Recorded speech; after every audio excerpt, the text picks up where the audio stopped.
Un écran noir en guise d'émission. Pendant plusieurs heures, un groupe se revendiquant de l'État islamique a pris le contrôle mercredi soir de TV5 Monde, mais aussi de son site internet et de ses pages Facebook et Twitter.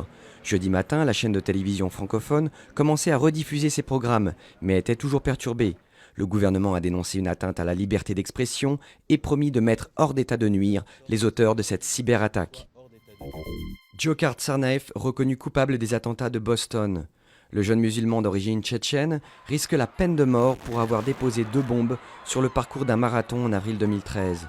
Cet attentat avait fait 3 morts et 264 blessés.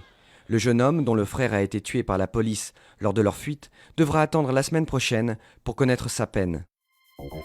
Grève nationale en France. À l'appel de 4 syndicats, les salariés sont appelés à manifester contre l'austérité et le blocage des salaires. Des rassemblements sont prévus en province avant une grande manifestation à Paris dans l'après-midi.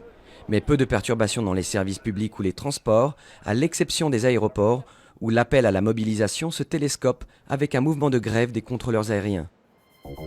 Arrivée de l'aide humanitaire au Yémen. 2 bateaux affrétés par Médecins sans frontières et la Croix-Rouge ont réussi à atteindre Aden alors que les combats font rage dans cette ville portuaire entre les partisans et adversaires du président Hadi. Face au risque d'enlisement, les Émirats arabes unis, membres de la coalition arabe qui bombarde les positions des rebelles chiites, n'excluent pas désormais une opération terrestre. 2 hommes de légende, c'est le thème d'une exposition sur Napoléon et Wellington, organisée à Waterloo en Belgique, à quelques semaines du bicentenaire de la célèbre bataille du même nom. Si les 2 chefs de guerre ont croisé le fer à cette occasion, il ne s'agit pas ici de revenir sur leurs exploits militaires, mais de retracer leur destin à travers 250 objets leur ayant appartenu.